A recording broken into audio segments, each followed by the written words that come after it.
લોકસભા ચૂંટણીને લઈને પ્રદેશ કોંગ્રેસ માટે ઝટકારૂપ સમાચાર પ્રાપ્ત થઈ રહ્યા છે। ભરૂચ બેઠકથી કોંગ્રેસ માટે નવી મુશ્કેલી ઊભી થઈ શકે છે। આપ સાથેના ગઠબંધનથી ભરૂચ જિલ્લા કોંગ્રેસના આગેવાનો નારાજ છે। મુમતાઝ પટેલ કે ફૈઝલ પટેલને પણ ચૂંટણી લડાવવા નથી ઈચ્છતા આગેવાનો। ભરૂચ જિલ્લા કોંગ્રેસના આગેવાનો કોઈને અપક્ષ ઉમેદવારી કરાવવાના મૂડમાં છે, જે કોંગ્રેસની મુશ્કેલી વધારી શકે છે, કારણ કે ભરૂચ અને ભાવનગર આ બે બેઠકો એવી છે કે જ્યાં આમ આદમી સાથે ગઠબંધનમાં લોકસભાની ચૂંટણી લડવાનું છે કોંગ્રેસ, અને સાથે જ આપ કોંગ્રેસનું ગઠબંધન એટલે કે ઇન્ડિયા ગઠબંધનના બેનર હેઠળ ભરૂચ લોકસભા બેઠક ઉપરથી આમ આદમી પાર્ટી તરફથી ચૈતર વસાવા ઉમેદવાર જાહેર થઈ ચૂક્યા છે। હવે આપ સાથેના ગઠબંધનથી ભરૂચ જિલ્લાના કોંગ્રેસના આગેવાનો નારાજ છે। અમારા સંવાદદાતા હિરેન રાજગુરુ પાસેથી વધુ જાણકારી પ્રાપ્ત કરીશું।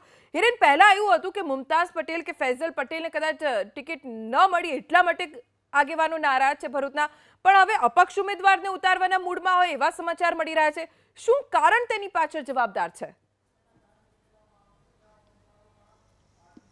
જો આમ આદમી પાર્ટી સાથે ગઠબંધન કરવું કોંગ્રેસને એ નવી મુશ્કેલી ઊભી કરી રહ્યું છે। પહેલા સ્વર્ગસ્થ અહેમદ પટેલના પુત્ર ફૈઝલ પટેલ અને તેમના પુત્રી મુમતાઝ પટેલ નારાજ થયા હતા, અને તે નારાજગી ખાળવાના હજી પ્રયાસો ચાલી રહ્યા છે। એવા સંજોગોની અંદર ભરૂચ જિલ્લા કોંગ્રેસના આગેવાનો નારાજ થયા છે। ભરૂચ જિલ્લા કોંગ્રેસના આગેવાનોની નારાજગીનું એકમાત્ર કારણ એ છે કે આ બેઠક આમ આદમી પાર્ટીના ફાળે જવા દેવામાં આવી છે।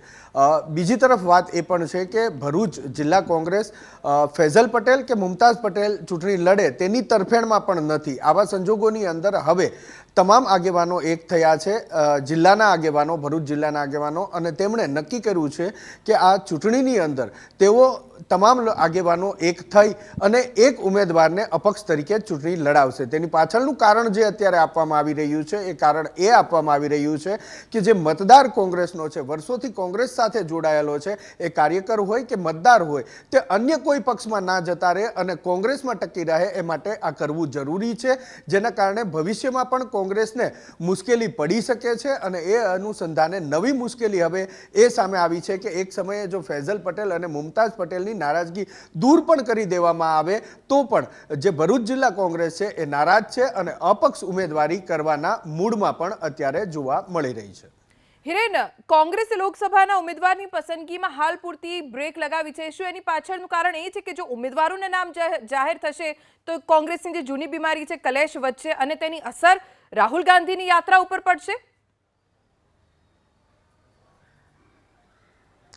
બિલકુલ, રાહુલ ગાંધીની ભારત જોડો ન્યાય યાત્રા જે પ્રવેશી રહી છે 7મી માર્ચે ગુજરાતની અંદર, અને એવા સંજોગોની અંદર એક વાત એવી પણ આવી છે કે કેટલાક લોકો, કેટલાક મોટા માથાઓ, કોંગ્રેસના મોટા નેતાઓ એ જ સમયે કોંગ્રેસ છોડી અને ભારતીય જનતા પાર્ટીનો ખેસ પહેરે તેવી પૂરેપૂરી શક્યતા હાલ જાણવા મળી રહી છે। બીજી તરફ જો ઉમેદવાર પસંદગી પ્રક્રિયા અત્યારે શરૂ કરવામાં આવે અને કેટલાક ઉમેદવારો જો જાહેર કરી દેવામાં આવે તો હર હંમેશ જેમ ઉમેદવાર જાહેર થયા બાદ કોંગ્રેસની અંદર કલેશ જોવા મળતો હોય છે, એ કલેશ ઊભો થવાની શક્યતા છે અને તેની સીધી અસર રાહુલ ગાંધીની ભારત જોડો ન્યાય યાત્રા ઉપર પડી શકે છે। આ તમામ કારણો ધ્યાનમાં રાખી અને અત્યારે જે ઉમેદવાર પસંદગી પ્રક્રિયા ચાલી રહી હતી એના ઉપર સંપૂર્ણપણે બ્રેક મારી દેવામાં આવી છે। આ ઉપરાંત જે ટિકિટ વાંચુકો છે અથવા તો જે દાવેદારો છે તેમને પણ કેન્દ્રીય નેતૃત્વ એટલે કે કોંગ્રેસના હાઈકમાન્ડ તરફથી એકમાત્ર સૂચના એ આપવામાં આવી છે કે જ્યાં સુધી ગુજરાતની અંદર ભારત જોડો ન્યાય યાત્રા સંપૂર્ણપણે પૂરી નથી થતી અથવા તો સફળ નથી થતી ત્યાં સુધી તમામે એકમાત્ર કામગીરી કરવી, અને એ કામગીરી છે ભારત જોડો ન્યાય યાત્રાને સફળ બનાવવાની।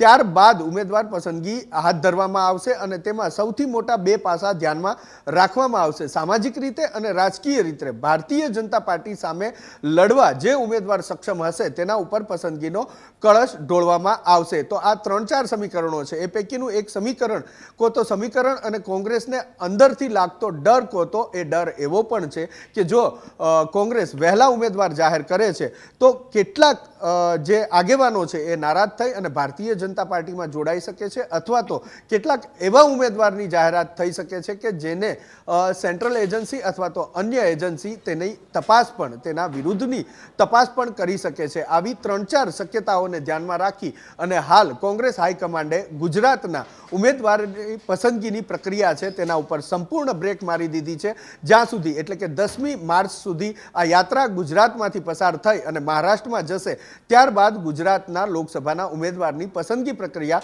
ફરીથી શરૂ કરવામાં આવશે અને ત્યારબાદ જ ઉમેદવારોની જાહેરાત પણ કરવામાં આવશે. જો કે કેટલીક બેઠકો એવી છે કે જ્યાં સુધી ભારતીય જનતા પાર્ટી પોતાના ઉમેદવાર જાહેર ન કરી દે ત્યાં સુધી કોંગ્રેસ આવી બેઠકો ઉપર ઉમેદવાર જાહેર કરવા નથી માંગતી, નથી ઈચ્છતી અને તેની પાછળના મેં અગાઉ કહ્યું એ પ્રમાણેના ઘણા જ કારણો મહત્વનો ભાગ ભજવે છે.